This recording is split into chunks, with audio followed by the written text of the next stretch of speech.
বিজয় করবে।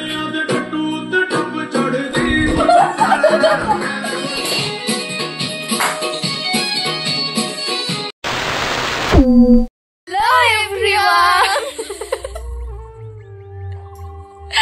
Welcome back to my channel Sunayani blog. আমি সুনয়নী আর আমার সাথে রয়েছে সায়নী। দুজনে মিলে আজকে একটা ধামাকাদার ভিডিও হবে, শুধু হাসি হবে। যেহেতু আমরা দুজন আজকে একসাথে ভিডিওতে রয়েছি, সারাটা দিন একসাথে কাটাবো, আজ দোকান বন্ধ আমাদের। সো আজকে কি হতে চলেছে? মজাই মজা। তো যাই হোক, চলো আজকে সকাল থেকে ভিডিওটা স্টার্ট করে দিয়েছি। ঘরের অবস্থা তো দেখেই বুঝতে পারছো কতটা খারাপ। এখন সুনয়নী গুছাবে ঘর আর আমি এখন শুয়ে থাকবো। দুজনে মিলেই গোছাবো একদম। যাই হোক, চলো আজকে ভিডিওটা দেখতে থাকো। আশা করছি আজকে ভালো লাগবে। দ্বিতীয়ত আজকে বিয়ে বাড়ি আছে, একদম ফাটাফাটি। তৃতীয়ত আমি আর দিদি আজকে সেই ধামাকাদার সাজতে বিয়ে বাড়িতে এন্ট্রি নেবো। তো চলো দেখতে থাকো। দেখা একটু দেখা, সেটা তো পরের কথা। আমরা যে বললাম ঘর গুছাবো, এত কাজ করবো, আমরা শুয়ে আছি। আজকে কোনো কাজ হবে না। আমি সত্যি কথা বলছি, আমি যদি একা একা থাকি আমি কিন্তু সব কাজ করে ফেলি। আজকে ও শুয়ে পড়েছে, ওর দেখা থেকে আমি শুয়ে পড়ছি। তারপর আবার তোমরা বিচার করো যে হচ্ছে কিনা যে মানুষের বাড়ি কাজ না থাকলে। আমার কোনো কাজ নেই, কারণ দোকান বন্ধ, আমার কোনো কাজ নেই। দোকান থাকলে একটু দোকানে যেতে, আমি কেন কাজ করবো? আর দুদিন পর তোর বিয়ে হয়ে যাবে, তুই একটু কর। আর ওই যে দাঁড়ো দেখাচ্ছি। এ ভাই, আরে করছি রে, আসবি তো?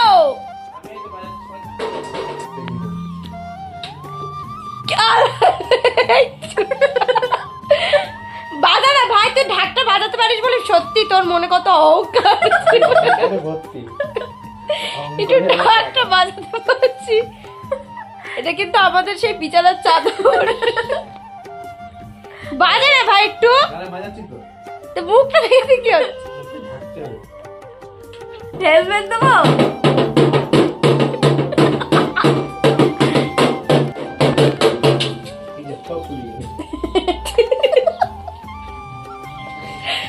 আজকে কোনো কাজ হবে না, কিচ্ছু হবে না। Are you serious? সিরিয়াস হতে হবে গাইস, সিরিয়াস। এবার কাজ করতে হবে, আর কিচ্ছু করার নেই। আর ওয়েট করা যাবে না, ডেটটা অলরেডি বেজে গেছে। এরপরে যদি আমি শুয়ে থাকি তাহলে আমার মা আর আমাকে বাড়ি, আমার বাবা দুজনকে খুলে করে তুলে নিয়ে না। এবার কাজ করতে হবে।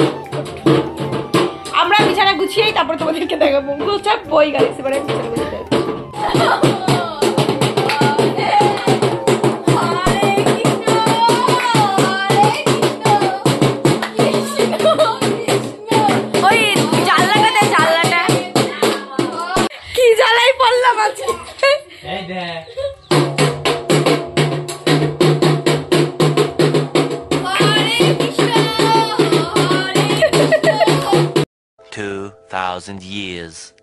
তো ফাইনালি গাইস আমরা ঘর গোছাতে লেগেছি। আমরা যখন বলেছিলাম তখন বোধহয় টাইম ছিল 11:30 12টা, এখন বাজে 1টা। এখন ফাইনালি ঘর গোছাচ্ছি। দেখো কি অবস্থা। আজকে আমরা পৃথিবী জয় করে ফেলবো। তো ঠিক আছে, ও চট করে বিছানাটা গুছিয়ে নিক, আর আমি এদিকে এইগুলো গুছিয়ে নিই, দেন ব্যাক করছি।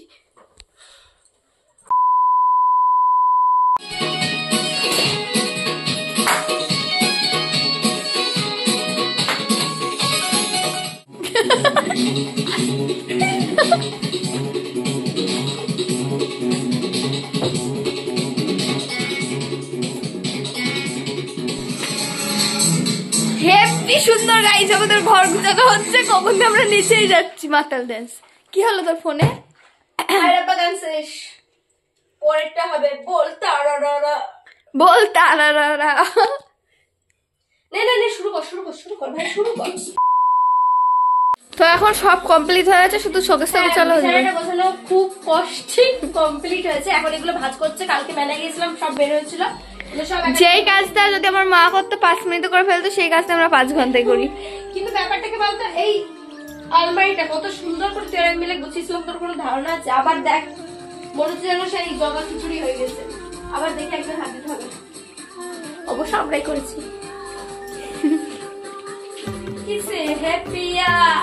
অলমোস্ট আমাদের ঘর গোছানো পুরোপুরি কমপ্লিট। বিছানাটা কি দারুণ লাগছে না দেখতে? আমার তো সেই লাগছে। আর এদিকে এই যে সব গোছানো হয়ে গেছে, আর গোছাতে গোছাতে ও টায়ার্ড হয়ে পড়েছে, ঘুমিয়ে পড়েছে। এই সায়নী, এ বনু, ও কিন্তু ঘুমায়নি, নাটক করছে। এটা খুব ভালো করে জানি। যদি নাটক না করতিস তুই একটাকে উত্তর দিতিস। তো যাই হোক, আমাদের ঘরটা সব গোছানো হয়ে গেছে। এবার আমরা একটু ল্যাপ খাবো, দেন সার্ভ করবো। আর বাড়িতে রান্না হচ্ছে মাংস, রাত্রিবেলা রয়েছে নিমন্ত্রণ। এলাহি ব্যাপার গাইস, এলাহি ব্যাপার। আর 6 মাস পর আমি একটা জামা পেয়েছি। এটা আমি দিয়েছিলাম সেলাই করাতে, বোনের কাছে বলেছিলাম যে সেলাই করে নিয়ে আসিস। এই যে সেলাই করে এনেছে, দেখো। সেলাই কিন্তু কিছুই করিনি, কিন্তু 6 মাস পর এই জামাটা আমি পেলাম। এটা আমাকে একটা জেঠিমা দিয়েছিল। জামাটা খুব সুন্দর, আমার খুব পছন্দের একটা জামা, কিন্তু ওকে দেওয়াটাই আমার জীবনের পাপ হয়েছে গাইস। এই যে দেখতে পাচ্ছ, কিচ্ছু করিনি কিন্তু জামাটা, কিন্তু 6 মাস ধরে জামাটা ওখানে পড়েছিল। কি আর করা যাবে। তো যাই হোক, চলো আমরা একটু ল্যাপ খাই, দেন স্নান টান করে সবকিছু কমপ্লিট করে তোমাদেরকে দেখাচ্ছি। 6 hours later. ম্যাডাম, আপনি কোথায় যাবেন? বাজারে যাবো। তো এখন যাবে বাজারে। পেন্সিলটা দেখ কি অবস্থা। তবুও আমি এদিকে রেডি হয়ে আছি, বাজারে যাবো বলে দুইজনে। তো চলো বাজারে গিয়ে দেখা হচ্ছে। অভাবের সংসারে কিছু কিছু সময় এগুলো ম্যানেজ করতে হয়। বাপ, আমি কিন্তু বাজার থেকে বাড়িতে চলে এসেছি। আর বাড়িতে এসে বললাম রাত্রিবেলা একটা নিমন্ত্রণ ছিল বিয়ে বাড়িতে, বোন গেছে, আমি আর চাইনি। আর তোমাদেরকে সেইভাবে কিছু আমি আর শেয়ারও করতে পারিনি, কারণ হঠাৎ করে আমার শরীরটা খুব খারাপ লাগছিল, আমি ঘুমিয়েছিলাম। তো আজকে ডিনারে খাচ্ছি একটু ঘুগনি, আর রয়েছে পুরো মেথে গেল মুড়িগুলো তোমাদের সাথে কথা বলতে বলতে। তো অনেকক্ষণ মাখিয়ে রেখেছি, যে কারণে এরকম অবস্থা। তো আজকে ডিনারে খাচ্ছি মুড়ি, আর তার সাথে রয়েছে ঘুগনি। আর এটা কাকিমাই দিয়ে গেছে সন্ধ্যেবেলার দিকে আমাদের বাড়িতে। আর আজকে রাত্রিবেলা সেরকম একটা রান্না কিছু হয়নি, যেহেতু একটা বাড়িতে ইনভাইট আছে, রাতে সবাই ওখানেই ডিনার করবে। তো আজকে কীরকম চেঁচাচ্ছে রেখেছ। তো আজকে আমি এটাই ডিনার করছি রাত্রিবেলা। তো আজকে সারাদিনের ভিডিওটা তোমাদের কেমন লেগেছে অবশ্যই জানিও। জানি সকাল থেকে রাত পর্যন্ত শুধু আমরা অল টাইম হেসেই গেছি, হই হুল্লোড় করেছি। তবুও জানিও কেমন লেগেছে তোমাদের আজকে ভিডিওটা। আর ভালো লাগলে অবশ্যই একটা লাইক করে দিও, কমেন্ট করে দিও, আর বেশি বেশি করে ভিডিওতে শেয়ার করে দিও। তো চলো টাটা, দেখা হচ্ছে নেক্সট ভিডিওতে। আর অবশ্যই চ্যানেলটা সাবস্ক্রাইব